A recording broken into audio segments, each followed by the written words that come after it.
Bonsoir à tous, merci d'être venus malgré le temps et la neige assez peu complices avec nous ce soir. Donc on est ravis d'accueillir cette nouvelle rencontre avec l'Université populaire de l'eau et du développement durable du Conseil départemental. Je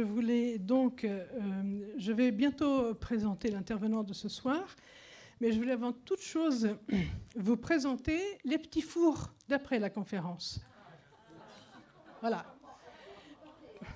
Hein ? Et c'est pas n'importe quel petit four. Alors les petits fours que nous allons manger ce soir après la conférence, ils nous ont été préparés par une association qui fait du slow food, mais qui fait aussi de la courcyclette. Et cette association a été lauréate de l'appel à projet initié par le département pour les initiatives exemplaires en faveur du climat. Donc c'est un de nos lauréats de 2017 et je vais laisser Noëlla se présenter en 2 mots ce que vous faites, ce que fait l'association. Bonsoir à tous. Alors la courcyclette vous attend déjà tous.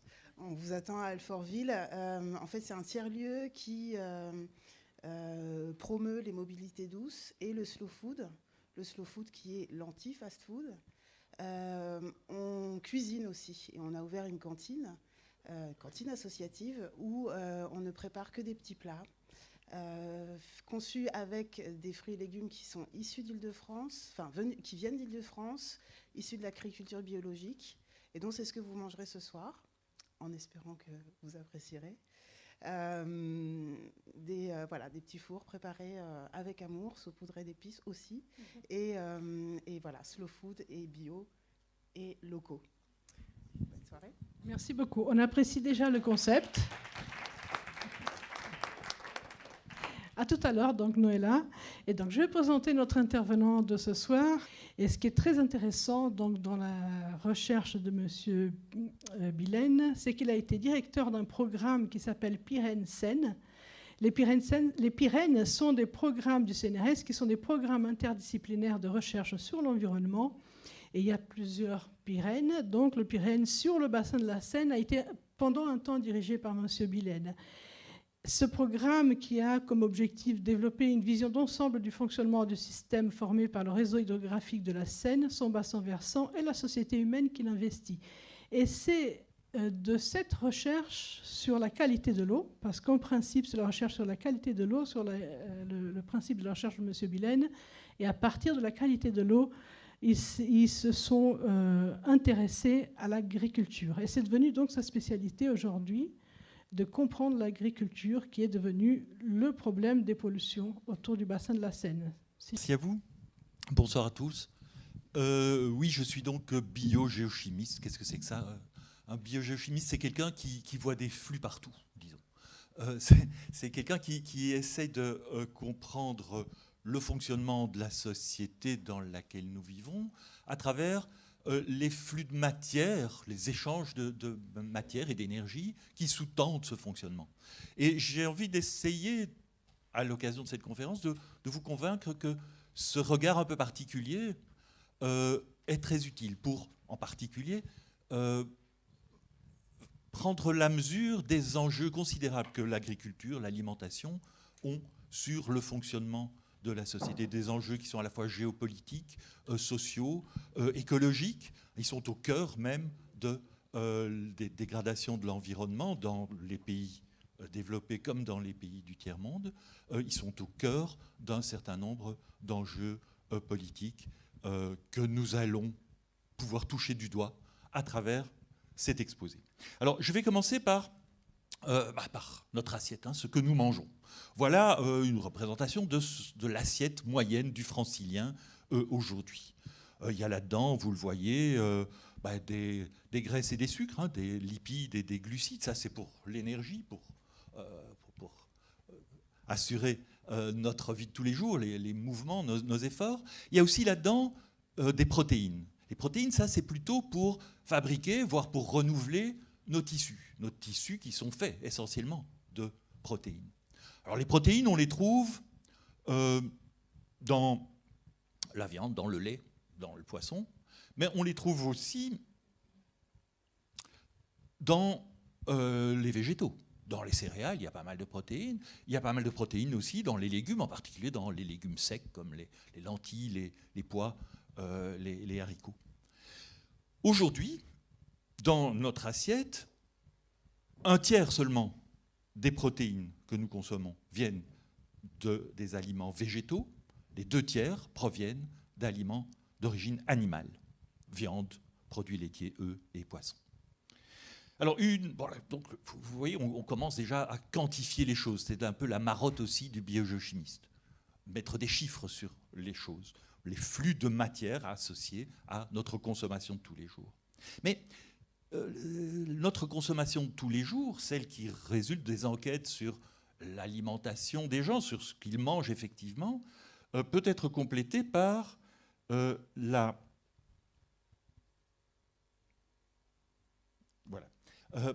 l'enquête sur ce que nous achetons, le contenu de notre caddie plutôt que le contenu de notre assiette, si vous voulez. Et ce n'est pas tout à fait la même chose. En particulier, vous voyez, alors que nous achetons en termes de protéines, c'est-à-dire en termes d'azote contenu dans les protéines, peu importe, en termes de protéines, nous mangeons à peu près 5 kilos d'azote protéique par an, nous en consommons en fait véritablement un peu plus de 7 kilos. La différence, donc un tiers en fait de ce que nous achetons, n'est pas consommé, sert en réalité, c'est un flux de déchets, ce sont les épluchures, ce sont les os, les parties non consommées, c'est aussi des choses que nous achetons et que nous ne consommons pas, qui vont directement à la poubelle. Ça représente tout de même 30% de l'alimentation, ça n'est pas rien.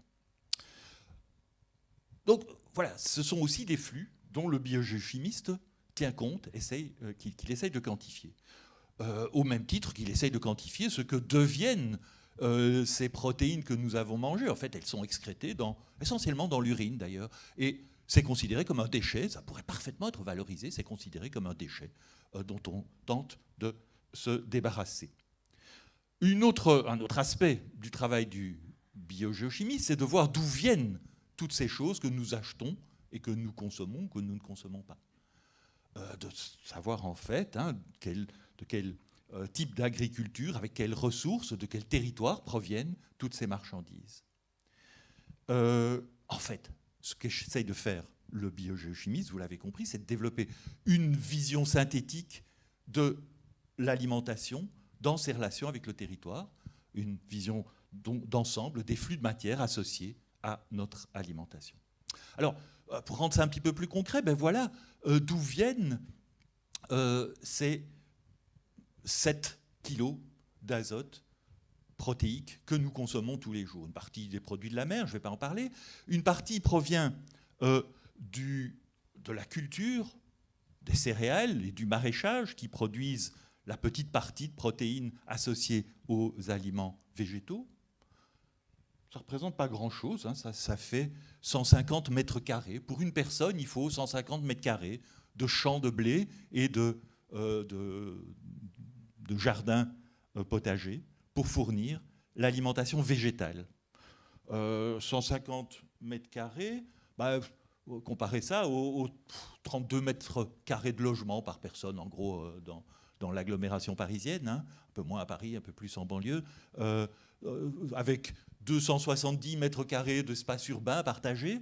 Vous voyez qu'en fait, il faut moins que ça pour fournir la nourriture végétale des habitants. Par contre, pour fournir l'alimentation animale, les 2 tiers de protéines animales que nous consommons, là, il faut des espaces beaucoup plus grands. Il faut 30 fois plus d'espace. Alors, ces espaces, c'est quoi? C'est soit des régions où on fait les deux, où on produit à la fois de la nourriture végétale et de la nourriture animale. C'est ce que j'ai appelé les zones de polyculture élevage. Ça fait un peu plus de 3000 mètres carrés. Et puis, des zones d'élevage beaucoup plus intensif. Il en faut un petit peu moins, mais ces zones d'élevage intensif trichent un petit peu parce que le bétail qui est nourri dans ces régions, je parle surtout du Grand Ouest français, est nourri pour une part significative par l'importation de fourrage, et c'est essentiellement du soja, cultivé en Amérique latine. Et là, ça fait de nouveau 300 mètres carrés par personne de territoire en Argentine, au Brésil, qui servent à nourrir les animaux qui nous fournissent nos protéines animales. Donc vous voyez ce rapport d'1 à 30 entre la nourriture végétale et la nourriture animale. En termes de ressources nécessaires pour produire ça, eh bien, il faut 7 fois plus d'engrais on va voir ça en détail, pour produire la nourriture du bétail qui nous produira notre alimentation animale que pour produire l'alimentation végétale dont nous dépendons.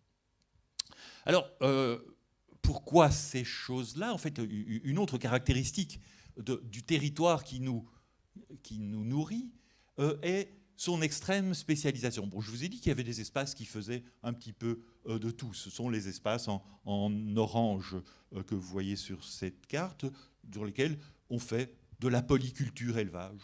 Mais il y a toute une zone au centre du bassin parisien où on produit très peu d'animaux, qui est spécialisée tout à fait dans la culture des céréales. C'est une spécialisation en grande culture. Par contre, dans le Grand Ouest, la Bretagne, l'aval du bassin de la Loire, également la Manche, sont des régions qui sont dédiées à un élevage extrêmement intensif, extrêmement spécialisé. Vous avez donc une espèce de spécialisation territoriale extrêmement prononcée qui s'accompagne aussi d'une extrême ouverture des cycles de matière dans ces territoires. Regardez par exemple, je vous parlais du centre du bassin parisien, représenté ici en jaune clair, spécialisé dans les céréales. Alors, ce bassin parisien produit un peu de céréales pour l'agglomération parisienne. Mais l'essentiel de sa production, nous allons le voir encore, est destiné à être exporté vers le Maghreb, l'Asie du Nord ou le nord de l'Europe. Pendant ce temps-là, le Grand Ouest, qui produit une bonne part de notre nourriture animale, dépend d'importations tout aussi massives de soja de régions très lointaines. Et vous voyez ces flux gigantesques qui sont exportés sous forme de céréales, qui sont importés sous forme de soja. La France est véritablement un pays ouvert à tout vent, qui exporte une bonne part de son azote sous forme de céréales, qui importe une bonne part de la nourriture de ces animaux sous forme de soja. Cette ouverture, évidemment, bon, on peut très bien la voir, on va voir ça peut-être autrement, on peut la voir sur ce schéma qui représente ce qui se passe au centre du bassin parisien, dans le bassin de la Seine en réalité, avec la population des 17 millions d'habitants de ce bassin, dont 12 millions pour l'agglomération parisienne. Vous voyez là à droite la population qui mange des produits animaux, des produits végétaux. Les produits végétaux, ils proviennent directement des terres arables du bassin parisien. Mais ces terres arables produisent beaucoup plus que ce que la population peut consommer. Et donc, 90% de la production de céréales des terres arables du bassin est en réalité exportée vers l'Europe du Nord, le Maghreb ou le Moyen-Orient. Alors, pour faire cette production intensive de céréales, pour pouvoir soutenir cette exportation de protéines dans les céréales, il faut apporter aux terres arables de l'azote. Ça se fait aujourd'hui essentiellement par des engrais de synthèse, je vais y revenir, mais c'est, vous voyez, le grand flux d'engrais synthétiques qui soutient en majorité la production des terres arables du bassin parisien. Et puis il y a un petit peu de bétail, il n'y en a pas beaucoup, un tout petit peu de bétail qui ne suffit pas du tout à assurer les besoins de la population du bassin parisien en protéines animales. Et du coup,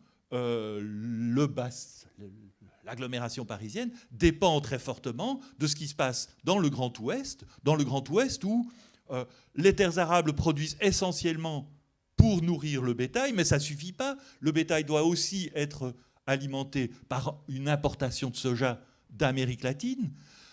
Le bétail produit alors pas mal de viande qui peut être, et de lait d'ailleurs, qui peut être exporté notamment vers le bassin parisien.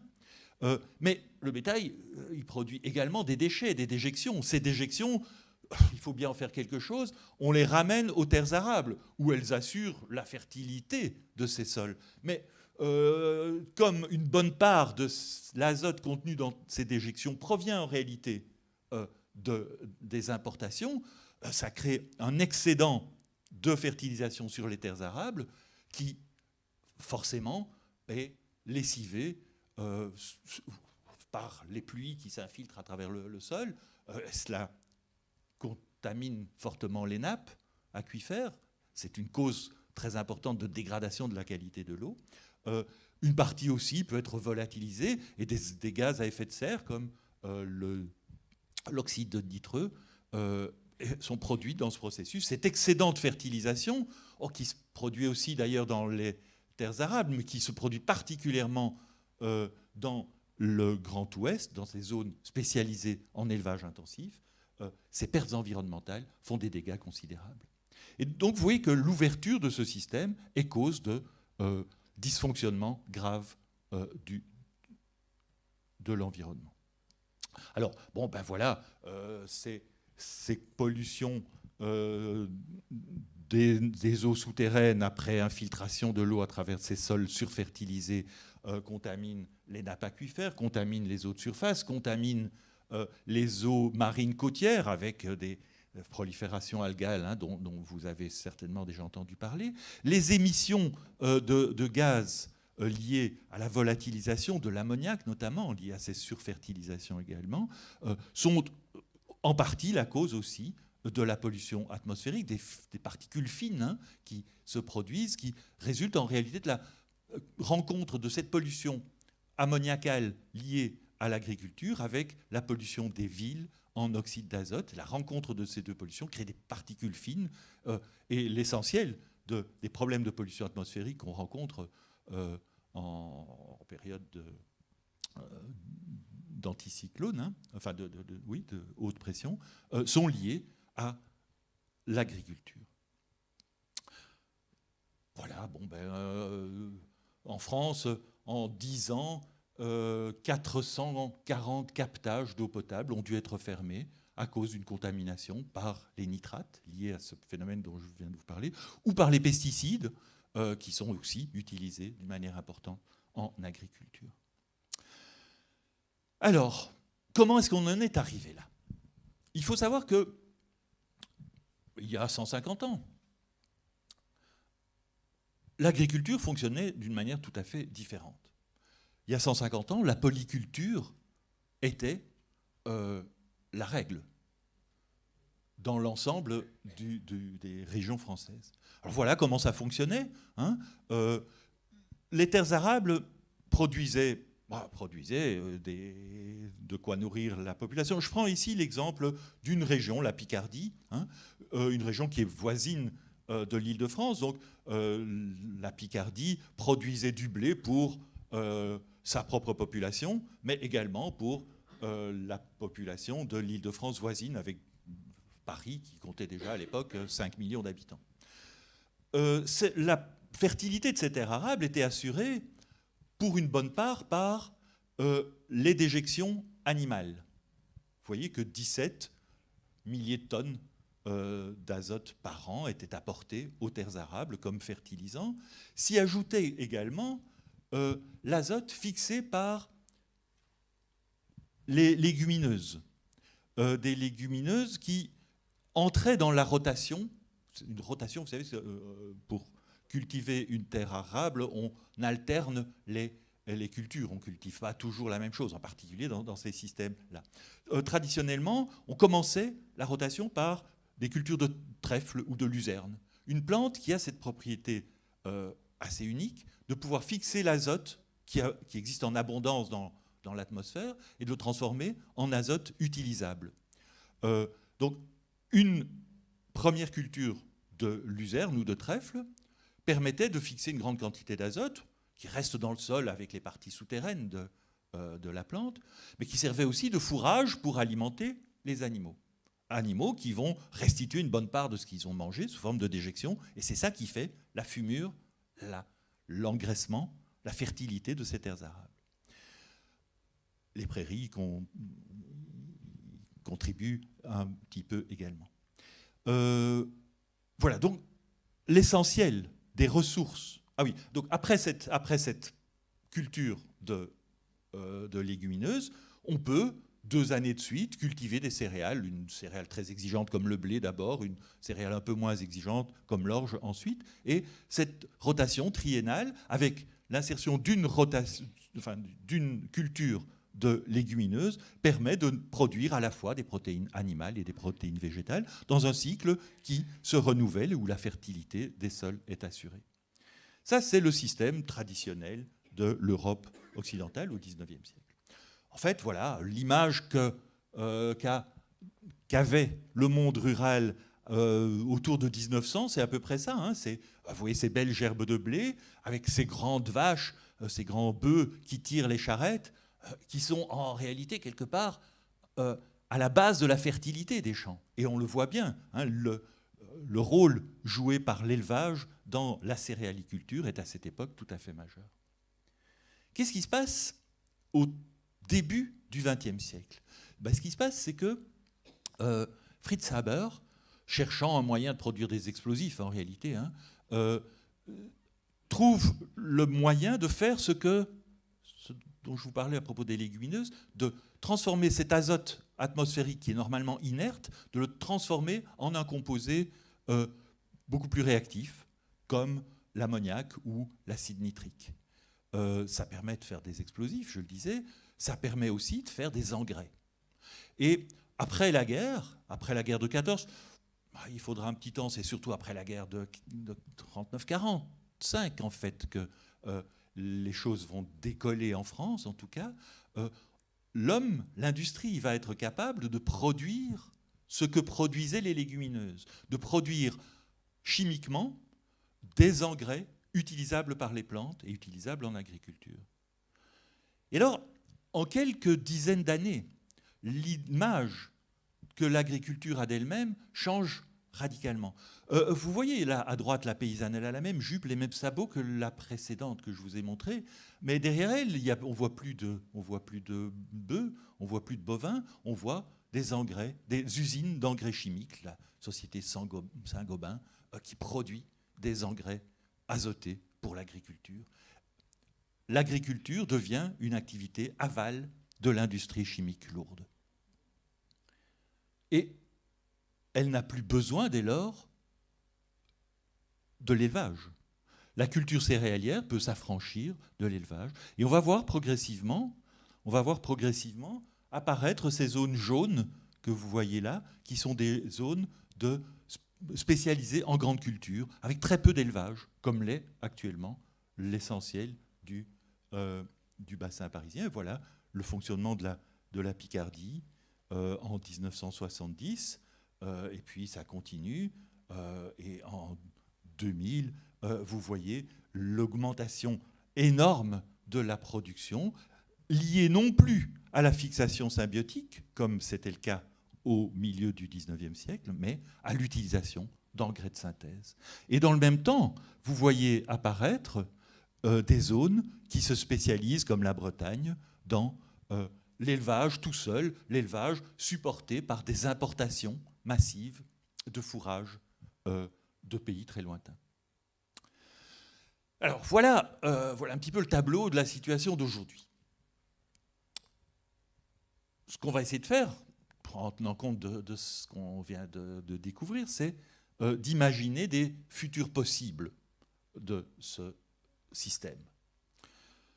Faire un peu de prospective. La prospective, c'est pas lire dans une boule de cristal et essayer de prévoir l'avenir. La prospective, c'est essayer de prendre en compte des tendances d'évolution du système d'aujourd'hui et de pousser jusqu'à l'extrême ces tendances. Les tendances d'évolution du système d'aujourd'hui, elles sont parfois contradictoires, souvent même. On peut voir des tendances dans un sens qui s'opposent à des tendances dans l'autre sens, des forces centrifuges, des forces centripètes. Mais si on isole chacune de ces tendances, on peut essayer de les pousser jusqu'au bout de leur logique et de voir l'image d'un futur possible qui en résulte. C'est ce que nous allons essayer de faire. Alors, on va donc créer ensemble et explorer 2 scénarios assez extrêmes de ce que pourrait devenir le système agroalimentaire français. Le premier scénario qu'on va essayer de dessiner ensemble, c'est celui de la poursuite de ce mouvement d'ouverture et de spécialisation que je viens de vous décrire. On va accentuer la spécialisation céréalière du bassin parisien, on va concentrer l'élevage dans le Grand Ouest, encore plus qu'il ne l'est maintenant, on va continuer à concentrer la population dans les grandes métropoles, et on va continuer à manger beaucoup de viande et de moins en moins de légumes. En fait, on va pousser jusqu'au bout la logique d'internationalisation et d'insertion du système agroalimentaire dans la mondialisation. C'est quand même le discours qu'on entend le plus de la part des plus hautes autorités de l'État ces derniers temps. Et puis, on va essayer de construire un autre scénario avec d'autres tendances qui existent, qui sont bien à l'œuvre aujourd'hui. Des tendances à relocaliser l'agriculture. On a vu tout à l'heure qu'il y a des tas de mouvements citoyens qui sont très sensibles à ça, relocaliser l'agriculture, à essayer de raccourcir les cycles de matière, de trouver une certaine autonomie aux exploitations agricoles et à l'alimentation. En fait, pour citer la charte de l'agriculture paysanne de la Confédération paysanne, il s'agit de promouvoir des systèmes de production plus autonomes qui valorisent les ressources locales et qui s'adaptent au contexte pédoclimatique. C'est de la désintensification plutôt que de l'extensification. La question, c'est évidemment, est-ce qu'avec un scénario comme celui-là, on pourra nourrir tout le monde ? Nourrir tout le monde en France, nourrir tout le monde dans le monde. Alors, pour étudier ces trois scénarios, il y a trois leviers principaux sur lesquels on va agir. Le régime alimentaire, on en a déjà un petit peu parlé. Les systèmes de culture, quel statut on donne aux engrais, aux pesticides. Et puis l'élevage et son éventuelle connexion avec les grandes cultures. La question du régime alimentaire. Alors cette question-là, elle est vraiment à la croisée de l'éthique, de la santé publique et de la défense de l'environnement. Certaines... Parmi les tendances lourdes qu'on voit aujourd'hui, qui s'opposent un petit peu à d'autres, il y a le mouvement vegan antispéciste qui, s'appuyant sur les travaux du philosophe Peter Singer, assure qu'il n'est pas du tout légitime de manger des animaux, en tout cas des êtres sentients, des êtres doués de sensibilité, voire d'affectivité. Et donc qui s'oppose à toute consommation, à toute utilisation même des animaux.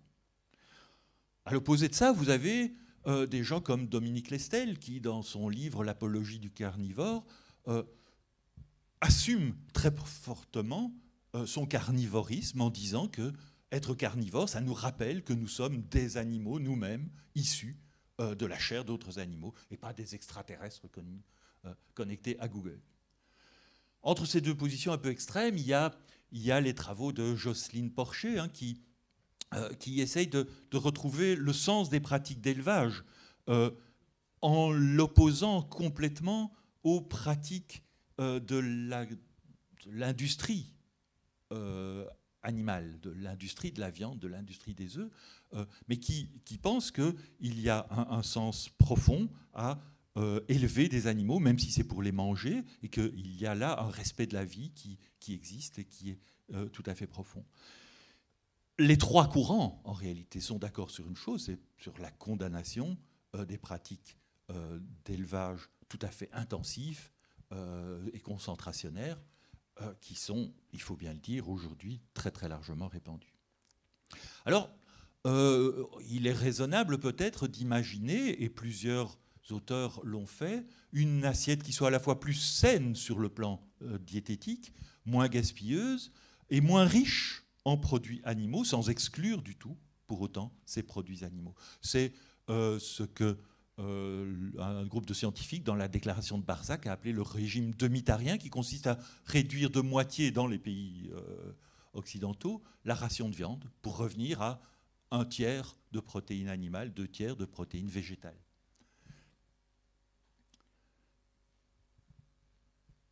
Ça revient, en quelque sorte, au régime qui était celui de la France en 1950. On ne crevait pas de faim en 1950. On mangeait effectivement plus de haricots, plus de lentilles, plus de céréales sans doute, moins de viande. La viande avait encore un statut de plat de fête avec un certain caractère exceptionnel, lié à une qualité d'ailleurs aussi largement supérieure. C'est donc ce régime demi-tarien que nous allons prendre pour notre scénario, que je vais appeler scénario d'autonomie, de reconnexion, vous allez voir pourquoi, et basé sur un régime demi-tarien. Par contre, on va traiter l'autre scénario d'ouverture et de spécialisation, dans lequel on va continuer à accroître la consommation de viande en lien avec le PIB, comme s'il y avait une règle qui faisait que plus on est riche, plus on doit manger de viande. Et donc voilà, la croissance va continuer et elle va s'accompagner d'une augmentation de la part de protéines animales dans le régime alimentaire. Voilà, de ce point de vue-là, nos deux hypothèses. Deuxième aspect, cuite des engrais de synthèse et des pesticides. Alors, je vous parlais de la rotation traditionnelle, luzerne, blé, orge. Actuellement, on ne fait plus ça, on n'a plus besoin de la luzerne, puisqu'on a les engrais chimiques. Et donc, la rotation type de l'agriculture conventionnelle aujourd'hui, c'est colza, une plante qui produit de l'huile, qui n'est pas fixatrice d'azote, suivie de blé et d'orge. Et ces rotations courtes sont très largement fertilisées par des engrais chimiques. Et comme les mêmes cultures reviennent très souvent, on a besoin, pour éviter les parasites, pour désherber en particulier, on a besoin de beaucoup de pesticides. Donc on a besoin de beaucoup d'engrais, on a besoin de beaucoup de pesticides. Si on veut se passer de tout ça, comme le fait l'agriculture biologique, eh bien, on doit revenir quelque part à des rotations beaucoup plus longues. Déjà, on doit revenir à des rotations beaucoup plus longues pour avoir plus de diversité culturelle et éviter éviter les parasites. C'est par la diversité qu'on peut se passer de pesticides, en fait. 3 années de luzerne consécutives, ça vous nettoie complètement un champ de toutes les adventices, de toutes les mauvaises herbes. Et on peut derrière cultiver de céréales sans problème, d'autant plus que ces 3 années de luzerne ont chargé le sol en azote. On vient ensuite avec un lin, une plante très peu exigeante, et puis on remet une légumineuse, comme par exemple la févrole, ou un pois, ou de la lentille. Et puis on peut de nouveau, comme c'est des fixatrices d'azote, on peut de nouveau venir avec 2 céréales avant de reprendre le cycle.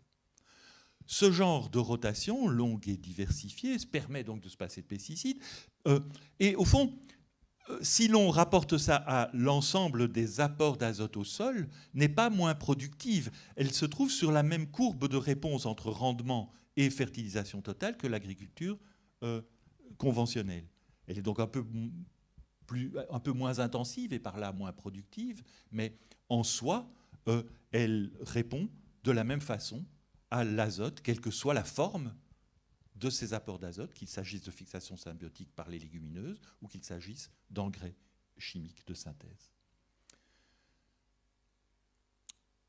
Alors, nous allons donc, dans notre scénario d'autonomie-reconnexion, généraliser les pratiques de l'agriculture biologique, tandis que nous allons poursuivre et intensifier la production conventionnelle dans notre scénario d'ouverture et de spécialisation, avec le calcul dans chaque région de la production correspondant aux apports totaux d'azote au sol.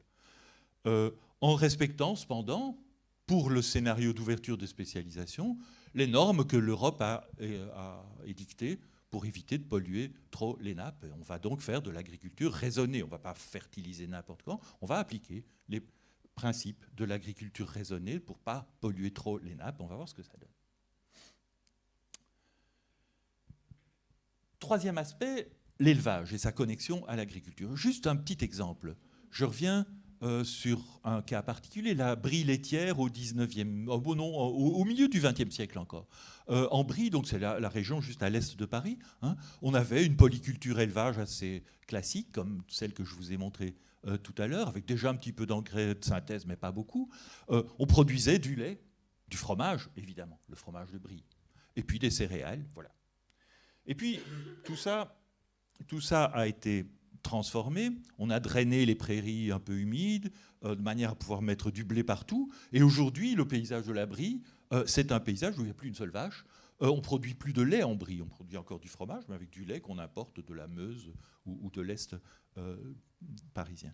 Donc le système s'est fortement simplifié. Il perd aussi vers les aquifères beaucoup plus d'azote qu'il n'en perdait à l'époque. On a pollué considérablement les eaux. Et on a simplifié très fortement le système, ce qui implique l'usage de beaucoup de pesticides.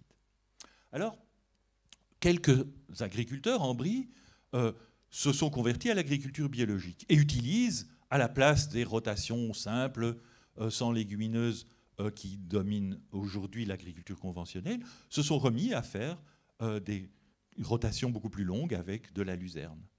Et ils produisent donc, un petit peu moins de protéines en tout, mais surtout ils produisent beaucoup de protéines sous forme de légumineuses fourragères. Ils produisent du trèfle et de la luzerne. Or, il n'y a plus de vaches pour manger ce trèfle et cette luzerne. Ce qui est un petit peu gênant, parce que on peut bien dessécher la luzerne, mais enfin, c'est quand même assez, ça demande beaucoup d'énergie, et puis il faut transporter des ballots de luzerne sèche, c'est pas très commode. Ça serait beaucoup plus simple si on réintroduisait aussi des vaches en Brie. Et ça serait d'autant plus intéressant qu'on pourrait refaire du fromage de Brie avec du lait de Brie. Et comme on n'est pas très loin de l'agglomération parisienne, il y a sûrement des débouchés pour ça. Et donc on peut retourner à quelque chose qui n'est pas la même chose qu'en 1955, c'est beaucoup mieux, c'est beaucoup plus productif, mais ça ne pollue pas davantage les nappes aquifères que l'agriculture des années 50. Et donc voilà, sur cette idée, en même temps que l'on généralise les pratiques de l'agriculture biologique dans notre scénario d'autonomie de reconnexion, on va réintroduire l'élevage et le reconnecter à l'agriculture pour avoir moins de cheptel en tout, puisque de toute façon, on va consommer moins de viande, on a moins besoin de cheptel. Mais on va le distribuer d'une manière beaucoup plus égale qu'il ne l'est actuellement. Au contraire, dans notre scénario d'ouverture et de spécialisation, on va pousser à l'extrême la spécialisation. Les zones en blanc, vous le voyez, sont des zones d'où on exclut complètement l'élevage, et plus de prairies non plus. Par contre, les zones roses sont des zones où on va augmenter la densité de cheptel jusqu'aux normes que la communauté européenne impose, c'est-à-dire on ne peut pas aller au-dessus de 2 unités gros bétail, de l'équivalent de 2 vaches laitières par hectare de surface agricole. On respecte les règles, mais on les pousse jusqu'au bout. Alors, qu'est-ce que ça nous donne, ça ? Voilà la comparaison de la situation actuelle, de référence, avec les performances du système ouvert et spécialisé, que je date en 2040. La population aura augmenté de 64 millions d'habitants, elle est passée à 75. La surface agricole a un petit peu diminué parce que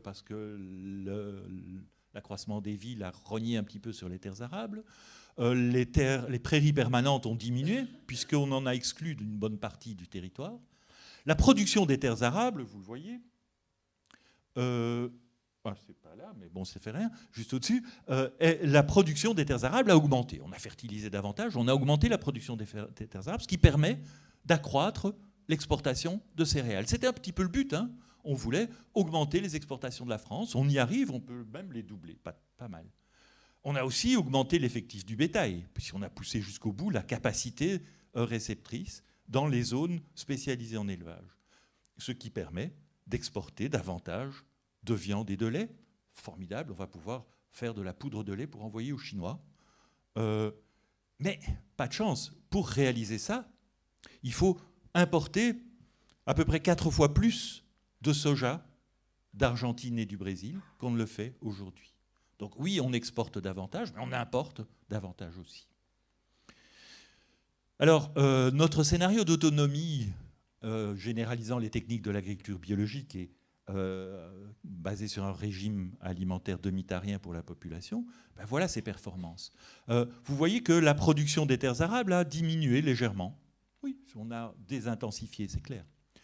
Néanmoins, on peut exporter, pas tout à fait autant, mais encore 300 000 tonnes d'azote sous forme de céréales, contre 540 aujourd'hui.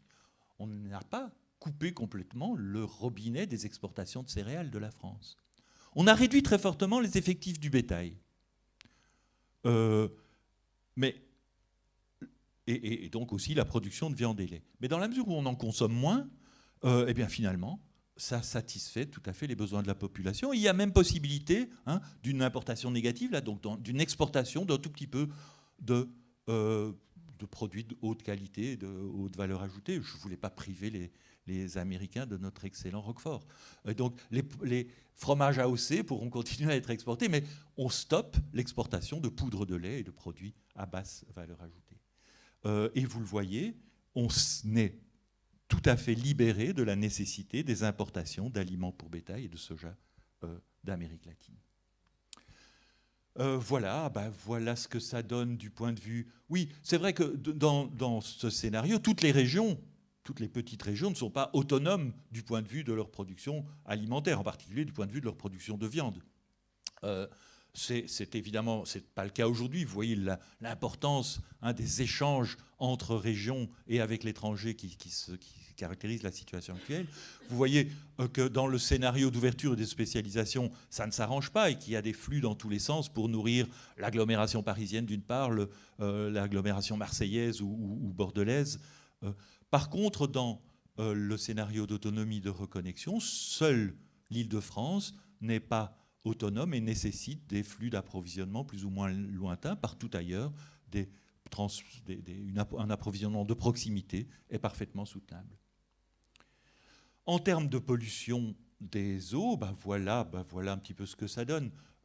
Les surplus, cette surfertilisation qui est assez inévitable, mais qui prend aujourd'hui dans certaines régions des proportions énormes, ces surplus sont loin de s'arranger dans le scénario d'ouverture et de spécialisation. Par contre, dans le scénario d'autonomie-reconnexion, on est nettement meilleur partout. Et vous voyez la qualité des rivières. En bleu, c'est parfait. En vert, c'est très bon.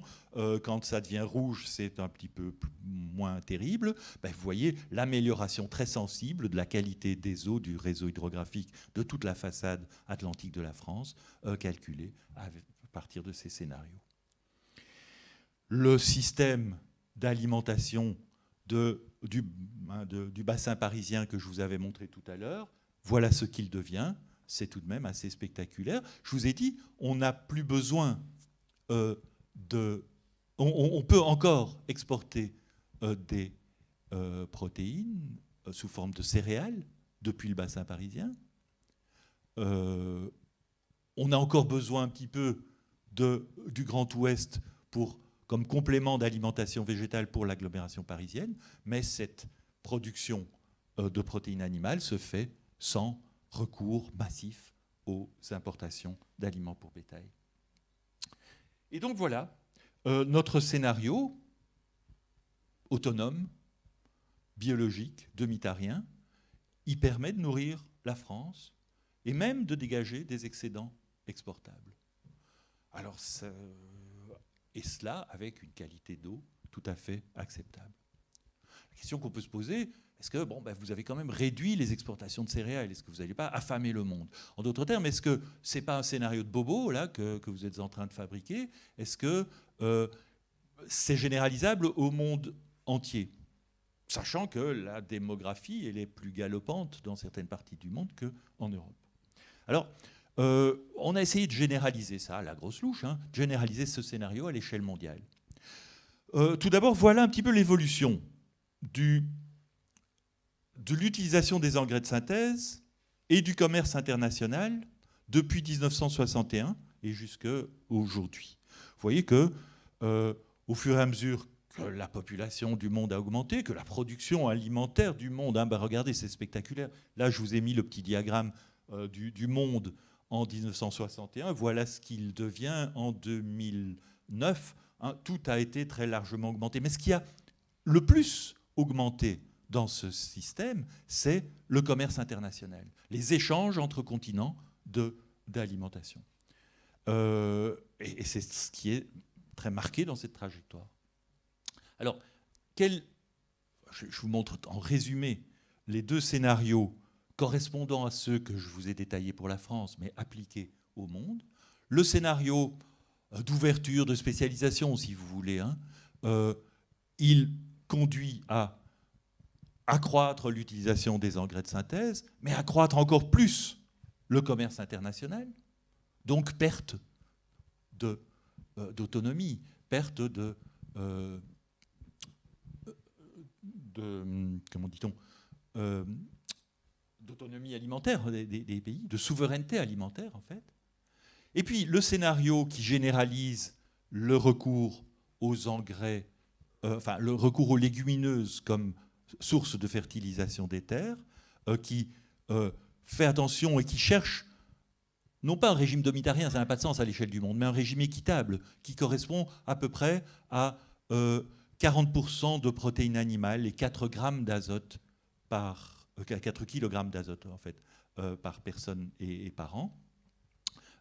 C'est le régime qui peut être partagé par les 10 milliards d'habitants en 2050. Le régime domitarien européen dont je vous parle, il correspond à peu près à ça. Il est non seulement plus sain, c'est un peu le régime méditerranéen que tous les diététiciens proposent, mais il est aussi équitable en ce sens qu'il est généralisable à l'ensemble de la planète. Et donc c'est ce régime-là que nous avons testé dans ce scénario. Et vous voyez qu'il est possible de se passer complètement des engrais de synthèse tout en réduisant le recours au commerce international. On ne peut pas le supprimer, le commerce international. Il y a des régions dont le potentiel agronomique est insuffisant pour subvenir aux besoins de la démographie prévue en 2050. Il y aura donc toujours besoin d'échanges intercontinentaux, mais ces échanges peuvent être réduits considérablement par rapport au niveau actuel de ces échanges, sans compromettre l'alimentation du monde. Et voilà, j'en ai terminé. Je pense que j'espère en tout cas vous avoir convaincu que la poursuite du mouvement de spécialisation et d'intensification de l'agriculture et d'ouverture de cette agriculture conduit à accroître les perturbations environnementales à l'échelle de la France, même si on respecte les principes de l'agriculture raisonnée. Aujourd'hui, les agriculteurs font des efforts. Ils respectent une réglementation qui est assez stricte. Ils respectent ces règles. Il n'empêche que la pollution qu'ils génèrent reste... Elle est certes moins grande qu'elle n'était en 1980, mais elle reste insupportable pour les ressources en eau et pour la pollution atmosphérique. Par contre, un système basé sur plus d'autonomie des exploitations, donc finalement aussi sur un système où les paysans seront beaucoup plus maîtres de leur destinée. Ils ne seront pas en étau entre l'industrie des engrais et des pesticides et puis la grande distribution et l'industrie alimentaire qui leur achètent leurs produits. Actuellement, c'est cette position extrêmement difficile qui fait la crise du monde agricole. Ils auront une position beaucoup plus autonome et produiront des produits de meilleure qualité en quantité tout à fait suffisante pour assurer une alimentation saine et équilibrée à l'ensemble du pays. C'est généralisable à l'échelle du monde. Et donc voilà, je vous ai montré ces enjeux qui sont à la fois des enjeux de santé publique, mais des enjeux aussi démocratiques, de contrôle de la chaîne agroalimentaire aujourd'hui. Aujourd'hui, la chaîne alimentaire est véritablement aux mains d'un certain nombre de groupes de l'agro-industrie, de la distribution. La reprise en main du contrôle de cette chaîne agroalimentaire, c'est évidemment un enjeu démocratique extrêmement important pour une transition écologique et solidaire de la société. Je vous remercie.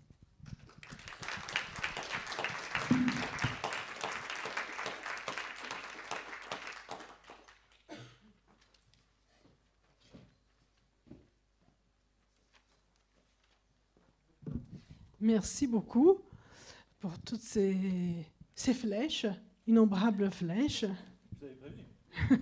Plus étroites, d'autres plus épaisses. Moi, je voulais, avant de poser vos questions, je voulais vous poser une question juste pour compléter ce que vous dites. Puisque l'hyperspécialisation dans une seule production, quand vous dites que l'Amérique latine produit du soja pour alimenter le bétail français, il s'agit là aussi d'une hyperspécialisation, n'est-ce pas ? J'imagine donc que la population de ces pays-là a perdu toute capacité à vivre de sa propre production. Et dans les zones qui sont consacrées à la culture du soja, oui, absolument. Bon, maintenant, tout le Brésil et tout l'Argentine n'est pas sur ce modèle-là, mais des énormes zones le sont. Et effectivement, c'est une spécialisation qui est tout à fait délétère pour les populations, pour leur autonomie, pour les sols et les eaux dans ces zones également, évidemment. Y compris l'Amazonie, puisqu'une grande partie Absolument. produit du soja au Brésil a rongé et est en train de rogner sur la forêt amazonienne, c'est ça? Absolument. Donc cette spécialisation, elle est mondiale. Vous avez tout à fait raison de le souligner. D'accord. Et juste pour compléter aussi avec la conférence que nous avons assistée de Christophe Bonneuil dans cette salle même, c'est que ce processus de mondialisation et de spécialisation au niveau international, il a démarré aussi avec la colonisation, puisque, n'est-ce pas, la colonisation est le début de la mondialisation, c'est-à-dire que cette spécialisation, elle a déjà été imposée dans les anciennes colonies qui se sont retrouvées aussi à exporter et non plus vivre et faire mourir, en faisant mourir l'agriculture vivrière. Totalement. Quand vous imposez à un pays d'investir l'essentiel de ses efforts agricoles dans la monoculture du café, du thé ou de la noix de palme, vous détruisez complètement sa souveraineté alimentaire et sa capacité à se nourrir lui-même. Vous le rendez totalement tributaire des marchés et des fluctuations de prix de ce marché. C'est évidemment un fléau. Et donc, pour continuer ce fléau de la spécialisation, est-ce que ce qui se passe actuellement, qui est des grandes étendues de terres qui sont achetées par des groupes financiers internationaux partout dans le monde, y compris en France, mais surtout en Afrique, vous m'avez dit tout à l'heure, qui s'accaparent d'une grande proportion des terres pour des investissements financiers, desquels la France essaie même de se protéger actuellement en faisant des projets de loi pour empêcher des ventes et d'étendues unitaires de terres arables. Oui, mais c'est une perte de biens communs, c'est une privatisation terrible de quelque chose qui est un bien commun. Enfin, on en parle beaucoup en France. Je ne pense pas que la France soit réellement menacée d'une manière massive par ce type de pratique, bien qu'elle existe et qu'effectivement, elle pose question. Mais c'est une réalité beaucoup plus grave en Afrique, effectivement, où des régions entières sont ainsi achetées par les Chinois. Les terres en Afrique sont plus généralement la propriété de l'État, c'est-à-dire une propriété collective, un bien commun. Et leur accaparement par des entités privées, même si ces entités privées, en l'occurrence, ce sont des compagnies chinoises ou asiatiques, bien souvent, c'est évidemment quelque chose qui est inacceptable, qui est scandaleux pour ces peuples qui ont beaucoup de mal à lutter contre ce genre de choses. Parce que les négociations se font directement avec un État tout à fait laxiste et qui ne prend pas la mesure du problème. Mais qui serait un enfoncement encore plus loin dans le scénario, dans un des scénarios que vous présentez. Tout à fait. Que est celui de la ultra-spécialisation et mondialisation. Oui, absolument. Bon, je vais donc être un petit peu, pas trop égoïste et passer la parole au public. Merci. Bonsoir, Patrick Ziura, je représente la ferme traditionnelle de Mandres-les-Roses. J'ai une question un petit peu d'ordre agronomique. Dans les flux, vous avez envisagé un fertilisant qui est l'azote. Quid de la potasse, du phosphore, du magnésium, enfin toutes les substances qui entrent dans le cycle biologique. Et une sous-question, vous avez évoqué très brièvement le recyclage je ne vais pas dire des déchets humains, mais enfin des sous-produits, on va dire. Parce que moi, c'est un truc qui me semble important. Hein, oui, mais vous avez raison. C'est deux choses dont j'ai choisi de ne pas parler pour ne pas allonger démesurément mon exposé, mais vous avez tout à fait raison, c'est critique. Alors, j'ai choisi de me focaliser sur les flux d'azote, parce que l'azote, c'est quand même l'élément limitant principal de la production. C'est à l'azote que la production agricole réagit le plus vite, en tout cas. Le phosphore est indispensable au même titre. Et donc, quand on exporte du phosphore d'un sol, il faut le restituer. Alors, il y a deux choses. Et oui, il faut le restituer. Et cette restitution ne peut pas se faire à partir de l'atmosphère, parce qu'il n'y a pas de source de phosphore dans l'atmosphère. Il y a deux grosses différences entre le phosphore et l'azote. Bon, l'azote est très mobile. Hein. S'il n'est pas utilisé par la plante, il est entraîné par les pluies lors de l'hiver et il se perd. Ou bien il est volatilisé et il rejoint l'atmosphère. Bon, il a beaucoup de formes, il est très mobile, l'azote. Le phosphore, pas. Le phosphore, une fois qu'on l'a apporté au sol, il s'y fixe et très très peu, à moins d'érosion mécanique, hein, il est très peu lessivé. Donc il demeure dans le sol. Or, il se trouve que la fertilisation phosphorée a été massive entre les années 60, je dirais, et les années 90. Tellement massive que c'est accumulé, je parle de nos sols français, hein, c'est accumulé dans les sols français, un excédent fantastique de phosphore, qui est l'héritage d'une surfertilisation massive de cette période de 30 ans à la fin des 30 glorieuses, enfin, de cette période des 30 glorieuses en réalité. À tel point qu'aujourd'hui, il n'y a plus de problème de carence en phosphore nulle part, même pour l'agriculture biologique qui s'interdit d'apporter des fertilisants phosphorés de l'industrie.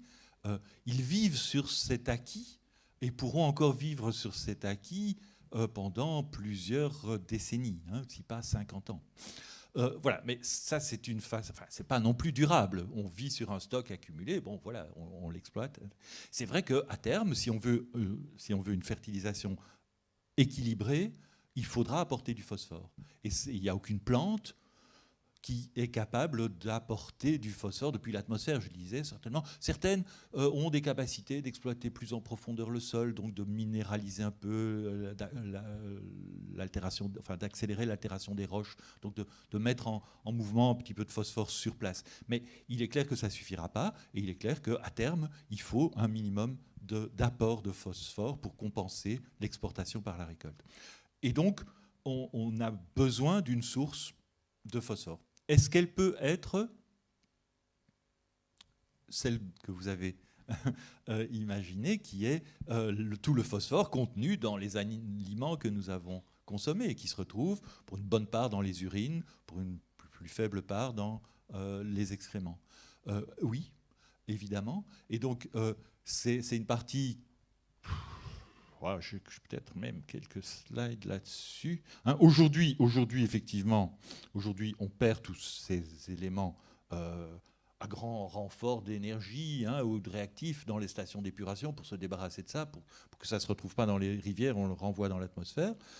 On pourrait parfaitement imaginer un système qui recycle les excréments et surtout les urines, parce que les urines contiennent 90% de l'azote que nous excrétons, donc de l'azote que nous avons mangé, et 75% du phosphore. Hein. Donc le simple recyclage de l'urine, ce qui implique la récolte à la source de l'urine, hein, c'est en tout cas beaucoup plus facile, pourrait produire une bonne part de ce phosphore manquant, et de cet azote manquant d'ailleurs aussi, hein, pour l'agriculture biologique.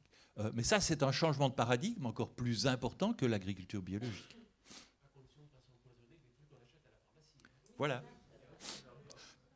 Bon, alors on fait grand cas des cochonneries qu'on achète à la pharmacie, vous dites, mais on parle beaucoup moins de tous les médicaments utilisés en médecine vétérinaire, dont des antibiotiques tout à fait préventifs, hein, dans les élevages industriels, qui se retrouvent également sur nos champs sans que ça fasse bondir quiconque. Donc il faut peut-être relativiser un petit peu ça. D'accord. Voilà. Mais vous avez raison, il y a là un champ à explorer qui est tout à fait important. J'espère avoir répondu à votre question.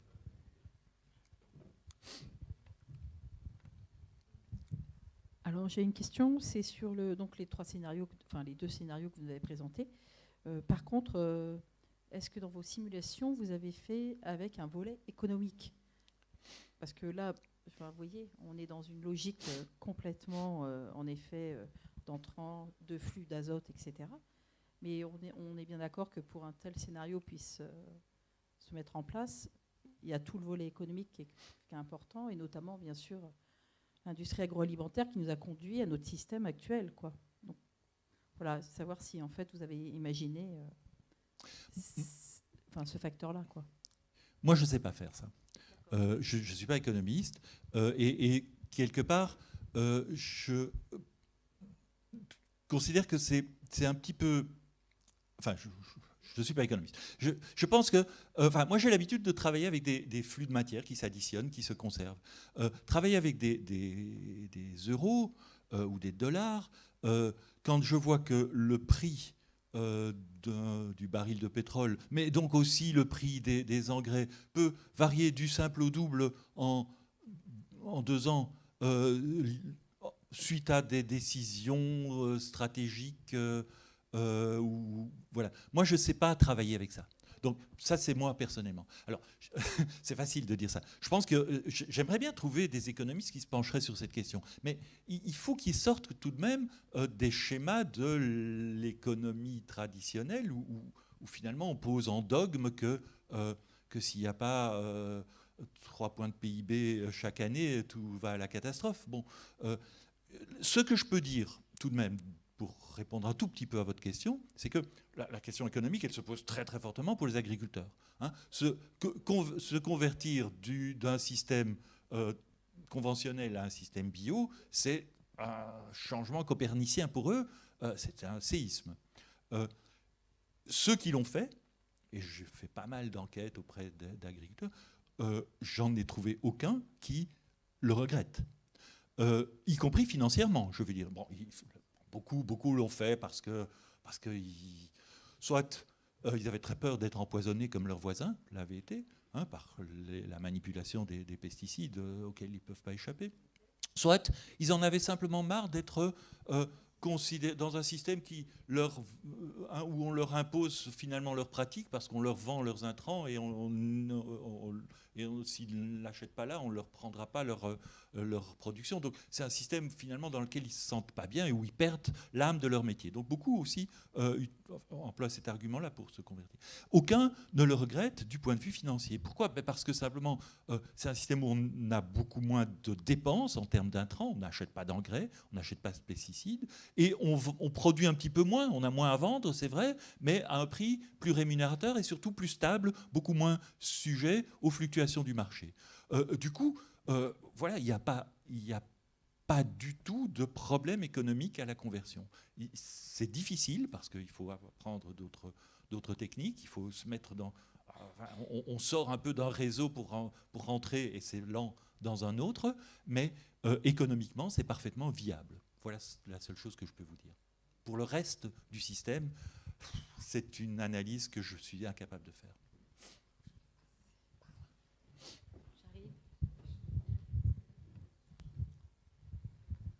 Oui, c'était un peu pour compléter la question sur le point de vue politique, parce qu'on se dit alors comment faire et vous allez me dire, je ne sais pas faire non plus, parce que les politiques qui conduisent à ça, enfin je vois bien, je voudrais juste rappeler que quelqu'un que vous connaissez sans doute mieux que moi, qui s'appelait Xavier Belin, qui est décédé il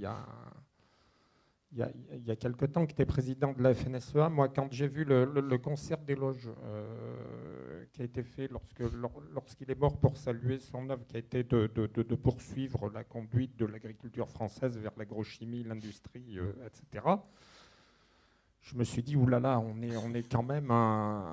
Il y a du boulot, il y a juste la Confédération paysanne, bon, qui, en saluant l'homme comme il est normal, dit, bon, quand même, c'est peut-être pas trop, il nous a peut-être pas trop conduit là où il aurait fallu. Et ça me dit que...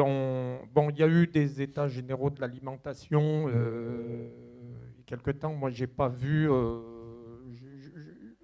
Voilà, on n'a pas l'impression qu'on s'est posé ce genre de questions. Et moi, je suis un petit peu inquiet sur la volonté politique qu'il va falloir avoir pour imposer un tel modèle, quoi. Bon, au niveau français, européen, occidental d'abord, et au niveau mondial ensuite. Bon, enfin, c'est peut-être aussi bien une réflexion qu'une question, quoi. Voilà. Oui. Donc du coup, est-ce que vous avez donc suivi, participé aux États généraux de l'alimentation et donc, qu'est-ce que vous pensez de l'évolution? Parce que, bon, visiblement, enfin, on voit que le monde agricole et le monde de l'écologie sont, voilà, c'est pas les mêmes personnes, ils se parlent pas beaucoup, et voilà. Donc, est-ce que vous avez participé à ces travaux et qu'est-ce que vous en pensez?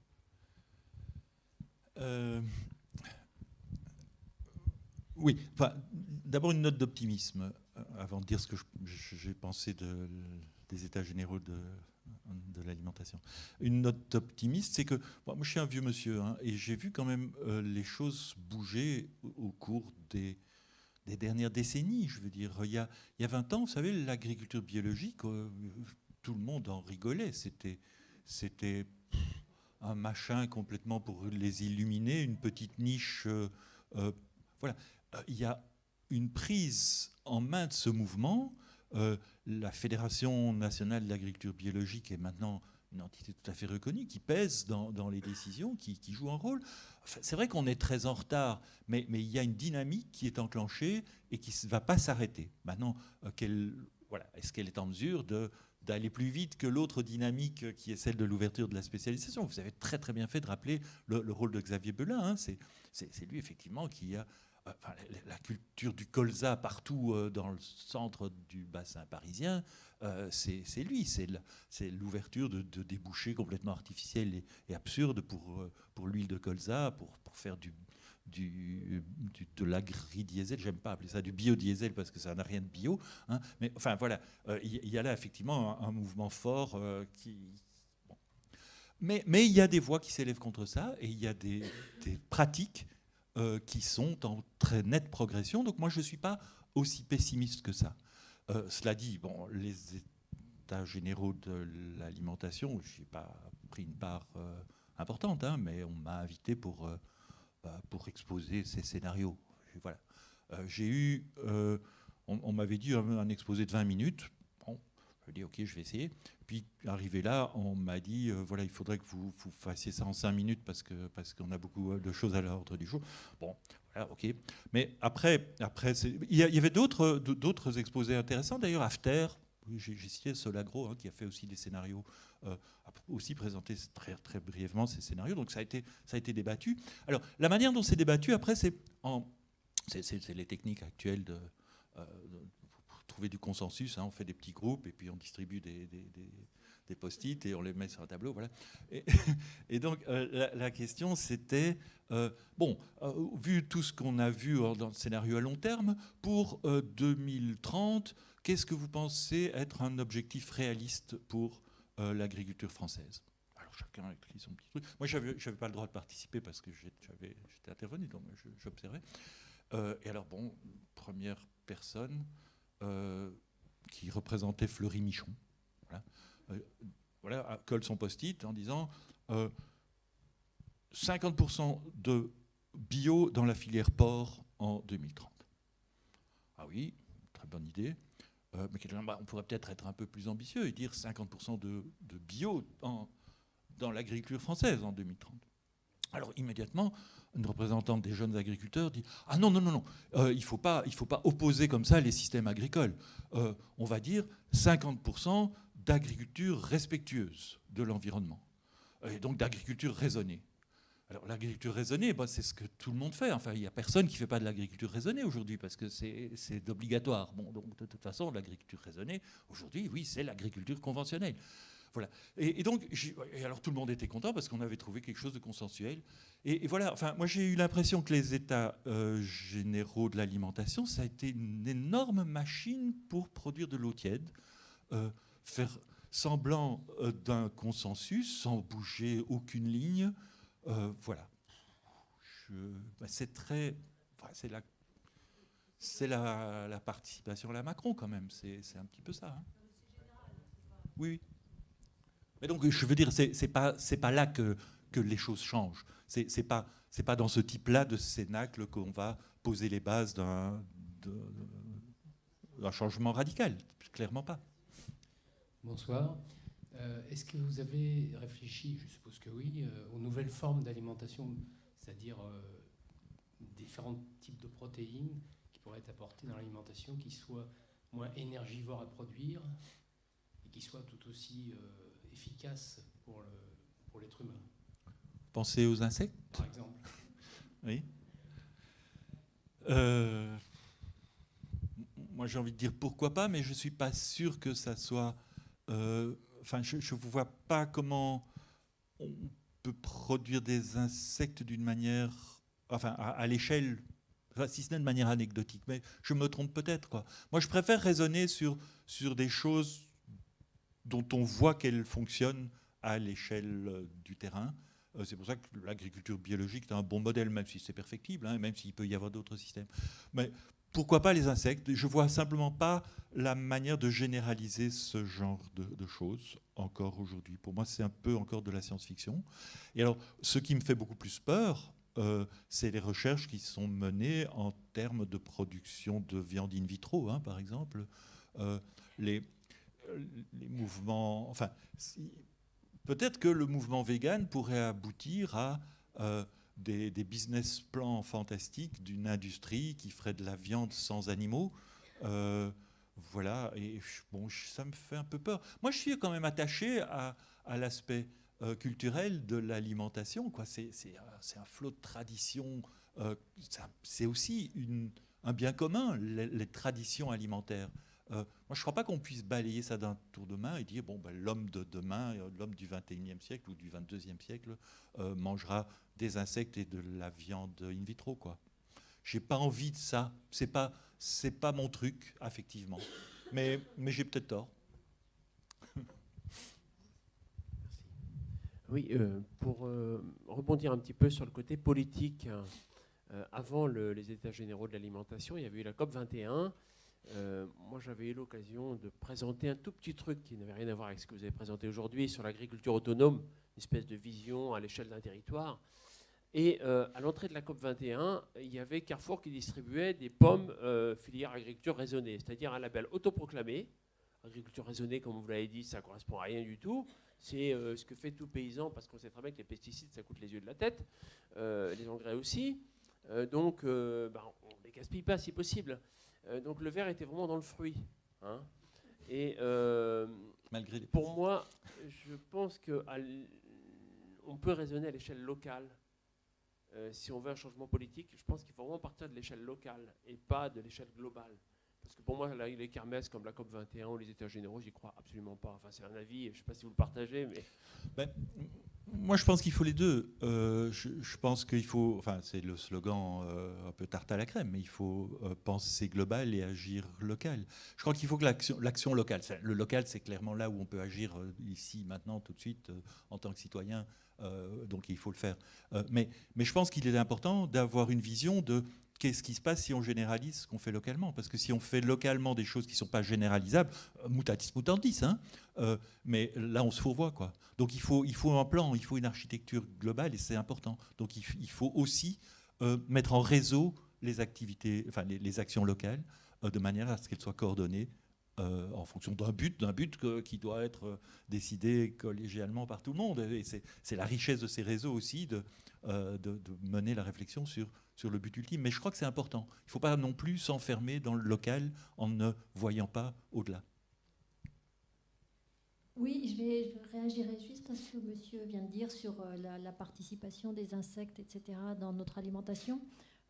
Moi, j'y crois pas mal et je pense que ça arrivera assez rapidement sans qu'on s'en aperçoive, notamment dans tout ce qui est agroalimentaire, en nous disant vous avez votre part de protéines, etc. Et justement, par rapport à ça, votre image où on a l'impression qu'on est tous avec notre panier bio à faire notre cuisine, on se demande, vous parlez pas du tout de l'agroalimentaire, et est-ce que vous avez une idée un petit peu de la part de la nourriture qui provient justement de l'agroalimentaire et de ce qui est complètement frais et que les gens mangent actuellement en France? Parce que c'est tout un discours, je pense, qui peut être entendu par des gens qui cuisinent. Ceux qui n'ont pas l'habitude de cuisiner, je ne suis pas sûre qu'ils prendront tout ce temps-là, etc. Et je pense que dans la salle, on est plutôt voilà, affaire à cuisine. Ça, c'est une première chose. Et deuxièmement, rien à voir, est-ce qu'il y avait l'INRA qui était impliqué dans votre projet SEN? Parce que ça fait partie de la recherche aussi quand même fondamentale en France sur tout ce qui est agronomique. Et je sais qu'il y a quelques années encore, les chercheurs de l'INRA ne travaillaient pas sur le bio. Alors je ne sais pas ce qu'il en est aujourd'hui, mais par rapport à toutes ces orientations politiques, parce que là c'est purement politique, parce que une grosse partie de l'argent des expériences et des projets, puisqu'on fonctionne par projet maintenant, provient de l'agroalimentaire, des semenciers, etc. Et du coup, là on est quand même dans un modèle économique et politique. Qu'est-ce qu'il en est? Qu'est-ce que vous en savez aujourd'hui et qu'est-ce qu'il en est? Non, mais vous avez raison, l'INRA, c'est une grosse machine qui a été inventée, qui a été mise sur pied pour réaliser l'industrialisation et la spécialisation de l'agriculture dans les années 50. Donc son but, c'était ça. Donc voilà, et c'est une grosse machine, donc il y a une certaine inertie. Donc l'INRA s'est mis très tard à découvrir qu'il y avait peut-être d'autres choses à faire. Bon, c'est-à-dire les chercheurs de l'INRA, j'ai d'excellents collègues avec qui je travaille très bien, ne sont pas butés et les choses changent. Et l'INRA maintenant se saisit de questions sur les méthodes alternatives d'agriculture. Ils ont mis du temps, sans doute.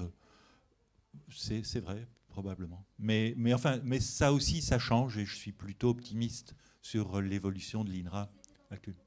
Tout à fait, oui. Je vais laisser la place à une dernière question pour qu'on puisse faire une chose très concrète pour le changement du régime alimentaire. C'est toi, Fabienne, qui pose? Oui, je veux bien, s'il n'y a pas d'autres.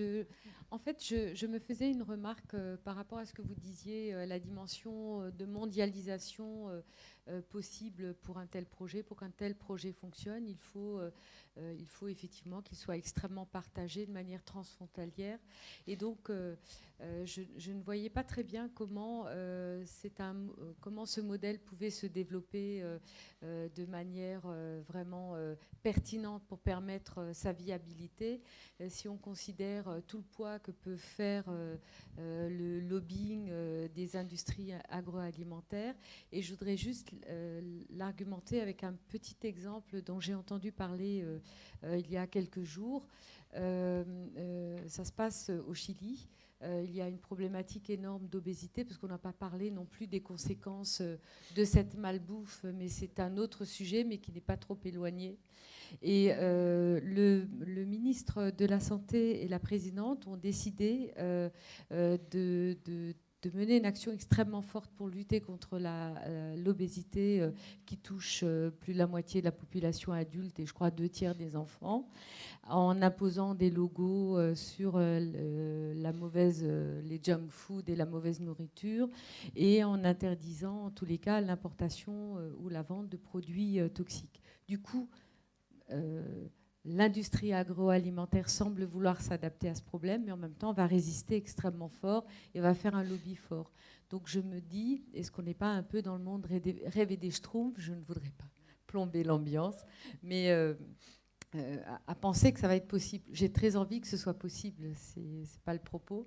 Mais est-ce qu'on n'a pas besoin d'aller loin dans les perspectives ou alors développer de façon très très forte ce qui se fait, par exemple, de votre côté ou chez d'autres?